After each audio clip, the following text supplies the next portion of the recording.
Baik,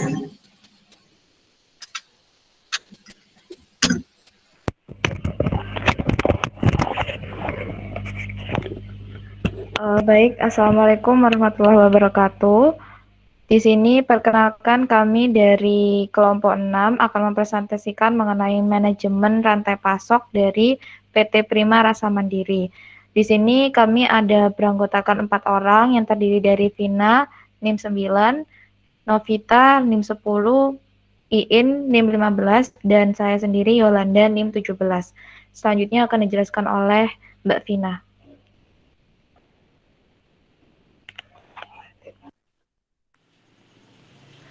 Baiklah, dari PT Prima Rasa ini berlokasi di Jalan Raya Duduk Sampean nomor 114, 3 Neong Pandanan, Kecamatan Duduk Sampean, Kabupaten Gresik, Jawa Timur. Pemiliknya yaitu Rido Rozik, berumur 38 tahun, berdirinya tambak ini sejak tahun 2005. Pekerjaan pemilik lahan yaitu usaha sampingan agen sosis dan punya restoran pizza time di GKB. Usahanya itu dikelola sendiri, tetapi untuk pabrik gudang ikannya dikelola dengan karyawan. Next.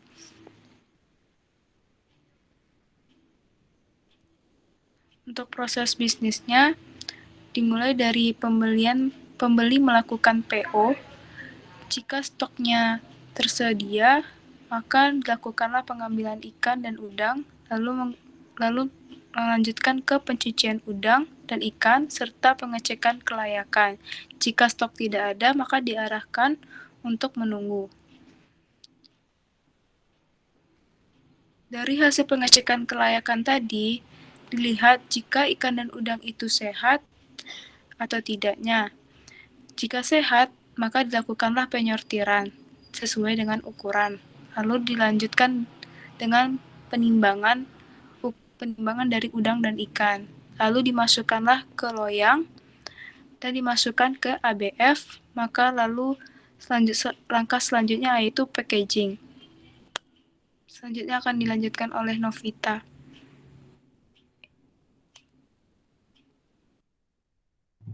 Jadi berikut merupakan alur rantai pasok dari PT Prima Rasa Mandiri, yang mana untuk inputnya di sini ada 2, yaitu bibit dan juga makanan udang yang akan dilanjutkan ke petambak udang, yang mana petambak udang ini milik dari PT Prima Rasa Mandiri dan juga petambak ikan daerah Lamongan.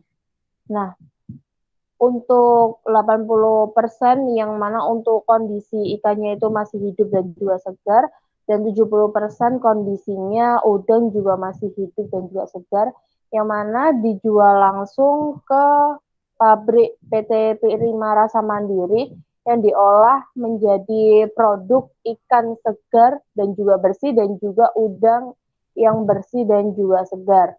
Yang mana untuk ikan sendiri dijual ke 2 pedagang, yaitu pedagang besar dan juga pedagang kecil. Untuk yang pedagang besar yaitu 60%, yang mana dijual ke daerah Bali dan juga Pekalongan, yang akan dijual langsung ke customer penjual ikan. Dari customer penjual ikan ini dijual dalam bentuk ikan yang sudah segar dan juga dalam bentuk packaging yang sudah bagus, yaitu plastik, karton, dan juga tali strap. Yang mana dari customer penjual ikan ini dijual ke 3 pasar, yaitu 20% pasar swalayan Tiara Dewata, 20% pasar Arta Sedana Sanur, 20% ke pasar Superindo Pekalongan. Yang mana dari 3 pasar tersebut menjual ikan segarnya langsung ke konsumen. Untuk yang 20% di sini dijual ke pedagang kecil, yaitu pengecer daerah Sidoarjo dan juga Jakarta, yang mana ini dijual dalam bentuk kontainer box langsung ikan segar yang akan dijual langsung ke konsumen.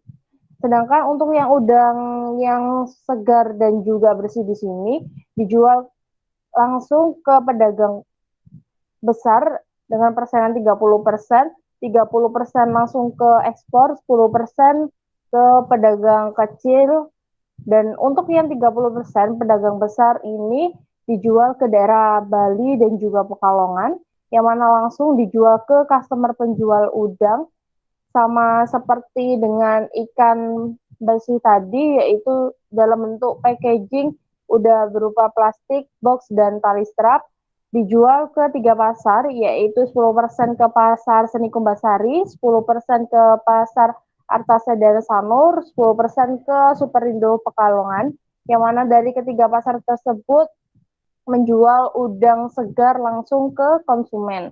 Untuk yang 30% yaitu menjual melalui ekspor, yaitu langsung dijual ke supermarket yang mana sudah dalam bentuk packaging yang rapi, yaitu plastik, double box, dan tali strap dengan produk udang segar yang langsung dijual ke konsumen. Untuk 10%-nya yaitu ke pedagang kecil atau pengecer daerah Sidoarjo dan juga Jakarta, yang mana dijual langsung produk udang segar dalam bentuk kontainer box yang dijual langsung ke konsumen. Next. Nah, berikut merupakan aliran produk dari udang. Ada 4 aliran produk. Yang pertama yaitu pedagang kecil, pedagang besar, petambak udang, dan juga ekspor. Nah, di sini untuk petambak udang dengan PT Prima Rasa Mandiri ini, aliran ini informasi berkaitan pada harga pasaran, pembibitan, dan kondisi tambak. Sedangkan untuk yang pedagang besar, aliran informasi berkaitan pada harga atau transaksi produk dan informasi. Sedangkan untuk yang pedagang kecil, aliran informasi berkaitan pada harga atau transaksi produk dan juga informasi. Dan yang terakhir di sini yaitu ekspor, aliran informasi berkaitan pada harga pasaran di luar negeri dan perubahan kurs dolar serta batas pengiriman untuk sampai di tujuan. Next. Untuk yang aliran ikan, yaitu sama saja ada 4, yaitu pedagang kecil, pedagang besar, ekspor, dan juga petambak ikan. Tetapi aluran informasi pada produk ikan sama dengan udang, hanya saja berbeda pada bagian aliran pertama, karena ikan melalui proses pembelian maka ada aliran transaksi keuangan di dalamnya.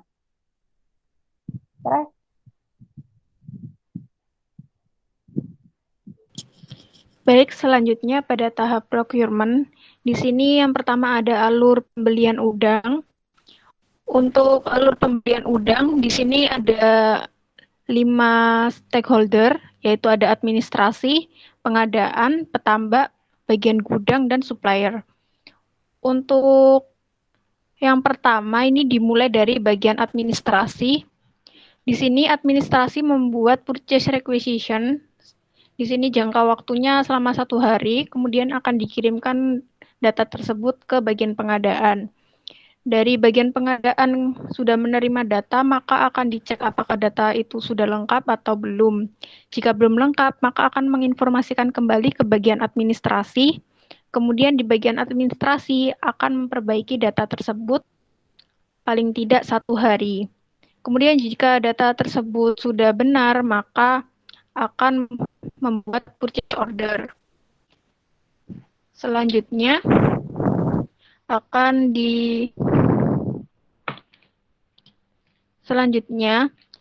kemudian di bagian petambak akan memberikan konfirmasi mengenai ketersediaan stok. Di sini jika stok tersedia, maka akan melakukan pengiriman dan di bagian gudang akan menerima barang. Kemudian jika tidak tersedia, maka akan mengirimkan informasi ke administrasi. Di sini administrasi menerima konfirmasi dari petambak, kemudian akan membuat pesanan ke supplier. Kemudian di sini supplier menerima pesanan dan selanjutnya mengantar pesanan. Kemudian di sini akan diteruskan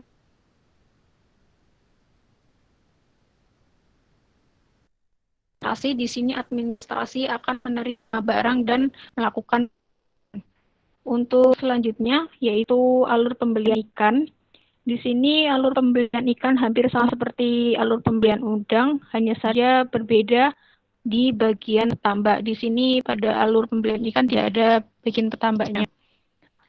Kemudian untuk alurnya sendiri yaitu mulai dari bagian administrasi. Di sini administrasi membuat purchase requisition, kemudian dikirimkan ke bagian pengadaan. Di sini pengadaan menerima data, kemudian ada pengecekan kelengkapan data. Jika data tidak lengkap, maka akan dikembalikan ke bagian administrasi. Kemudian jika data sudah lengkap, akan membuat purchase order. Kemudian selanjutnya akan diteruskan ke bagian supplier. Nah, di sini supplier memberikan konfirmasi terkait ketersediaan stok. Di sini apakah stok tersedia atau tidak. Jika stok tersedia, maka akan melakukan pengiriman, dan jika tidak, akan mengkonfirmasikan ke administrasi. Nah, di sini jika stok tidak ada, akan mengonfirmasi ke administrasi, dan administrasi akan menerima konfirmasi tersebut. Kemudian jika stok tersebut ada, maka akan diteruskan ke bagian gudang untuk mengecek barang dan menerima invoice. Di sini akan dicek apakah ikan tersebut masih segar atau tidak. Jika ikan tersebut tidak segar, maka akan mengirim kembali ke supplier, dan supplier akan menerima pengembalian ikan. Kemudian apabila ikan tersebut sudah masih segar, maka akan mengirim konfirmasi tersebut ke bagian administrasi, dan bagian administrasi akan melakukan pembayaran.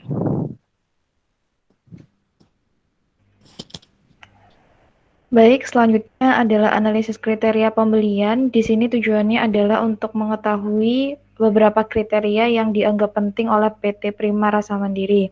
Nah, di sini sudah ada pertama yang dilakukan adalah ketetapan bobot dari mulai kurang penting hingga sangat penting dengan skala 0,1 hingga 0,4. Kemudian kriteria yang ada menurut PT Prima Rasa Mandiri di sini ada 5, yakni kualitas, harga, kemasan, masa, dan juga pengiriman. Dan untuk nilai kriteria yang tertinggi dengan bobot tertinggi adalah kualitas, yakni sebesar 0,4, kemudian harga sebesar 0,2, dan masa 0,2, kemasan 0,1, dan juga pengiriman 0,1.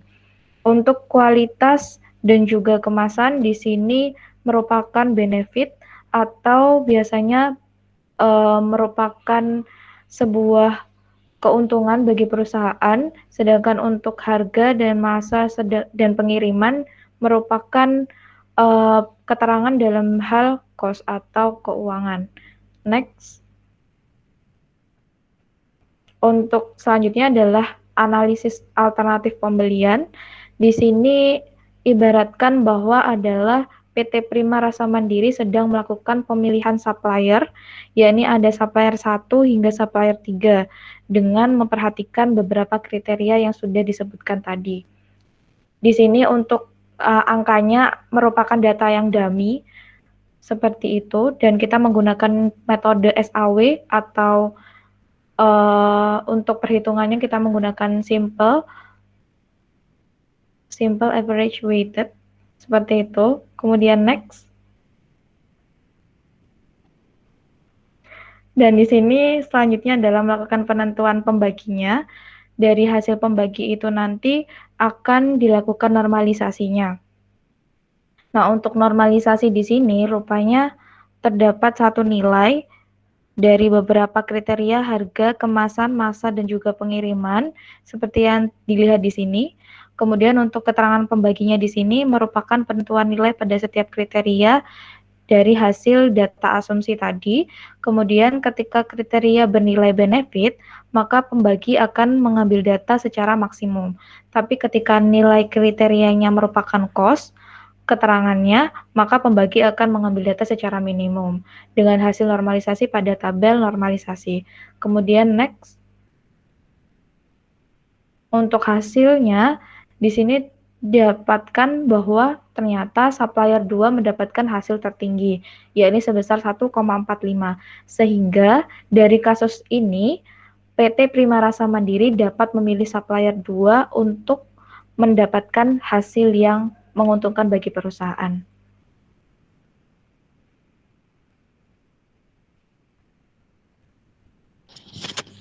Baik, selanjutnya di bagian transportasi. Di sini ada jenis transportasi dari transportasi pengiriman udang. Untuk transportasi pengiriman udang sendiri di sini dari Tambak Udang ke PT Prima Rasa Mandiri menggunakan mobil pick-up. Di sini bolak-balik selama sebanyak 2-3 kali. Kemudian dari PT Prima Rasa Mandiri ke pedagang besar, di sini menggunakan mobil kontainer atau mobil box. Kemudian ke customer udang, di sini menggunakan mobil pickup. Dan untuk ke pasar juga menggunakan mobil pickup. Kemudian dilanjutkan ke konsumen. Kemudian untuk PT Prima Rasa Mandiri ke pedagang kecil, di sini menggunakan mobil pickup dan dilanjutkan ke konsumen.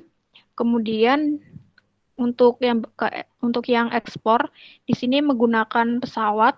Kemudian untuk ke supermarket, tiap supermarket ini menggunakan box mobil kontainer, kemudian dilanjutkan ke konsumen. Untuk selanjutnya yaitu transportasi pengiriman ikan. Di sini dari Tambak Ikan ke PT Prima Rasa Mandiri menggunakan mobil box atau mobil kontainer. Kemudian untuk ke pedagang besar juga menggunakan mobil box. Kemudian untuk ke customer ikan menggunakan mobil pickup. Dan ke pasar juga menggunakan mobil pickup. Selanjutnya diteruskan ke konsumen. Untuk yang pedagang kecil juga menggunakan mobil pickup dan dilanjutkan juga ke konsumen. Kemudian di sini ada beberapa keuntungan dari penggunaan transportasi tersebut. Untuk yang pertama yaitu keuntungan dari mobil pickup. Di sini biasanya digunakan untuk memuat ikan atau udang yang tidak banyak dan kemudian lokasi yang cukup dekat. Kemudian untuk mobil kontainer di sini keuntungannya itu untuk jarak yang cukup jauh, jadi agar kualitas dari ikan atau udangnya tersebut tetap terjaga. Kemudian untuk transportasi pesawat ini untuk pengiriman antar negara dengan menggunakan pesawat ini bisa menjaga kualitas dari ikan atau udang tersebut.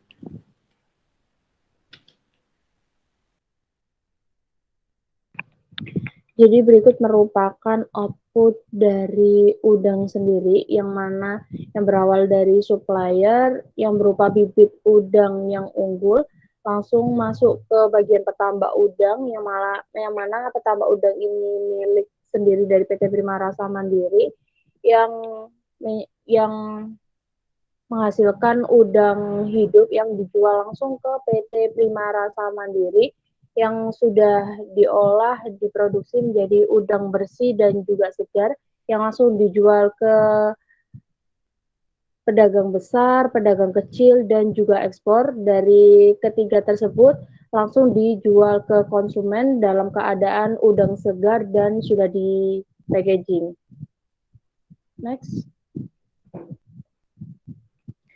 Untuk output dari ikan sendiri, yaitu yang pertama dari petambak ikan, yaitu supplier dari petambak Lamongan, yang mana berupa ikan hidup yang dijual langsung ke PT Prima Rasa Mandiri. Dari PT Prima Rasa Mandiri ini mengolahnya menjadi ikan yang sudah bersih dan juga segar yang akan dijual langsung ke dua pedagang, yaitu pedagang besar dan pedagang kecil, yang mana dari dua pedagang tersebut menjual langsung ke konsumen dalam keadaan udang sudah segar dan sudah di packaging. Next. Nah, berikut merupakan dua pengiriman yang dilakukan oleh PT Prima Rasa Mandiri, yaitu yang pertama menggunakan mobil pickup. Dalam mobil pickup ini membutuhkan es batu dan juga keranjang kontainer, sedangkan untuk yang mobil kontainer di sini membutuhkan pendingin yang ukurannya 20 feet. Next.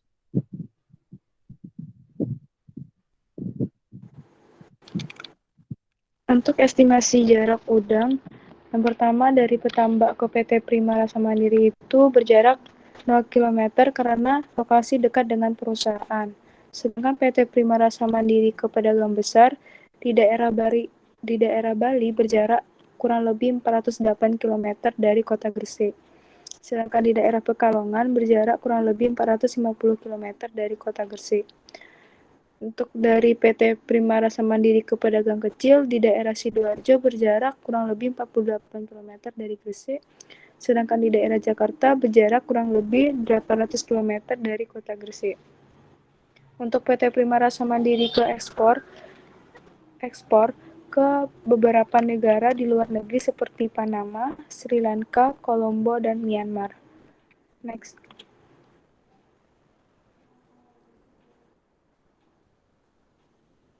Sedangkan untuk estimasi jarak ikan dari Petambak ke PT Prima Rasa Mandiri itu berjarak kurang lebih 10 km dari Lamongan ke kota Gresik.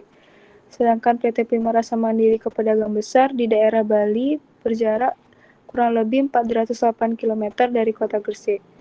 Dan di daerah Pekalongan berjarak kurang lebih 450 km dari kota Gresik.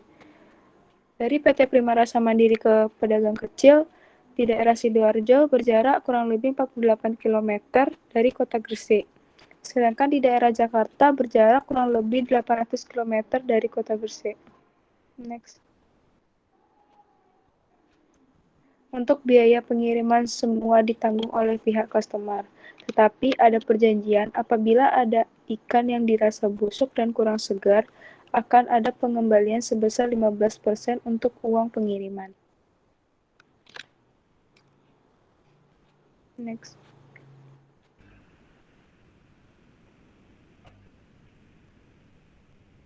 Baik, sekian dari kelompok 6. Apabila ada kesalahan mohon dimaafkan. Wassalamualaikum warahmatullahi wabarakatuh. Terima kasih.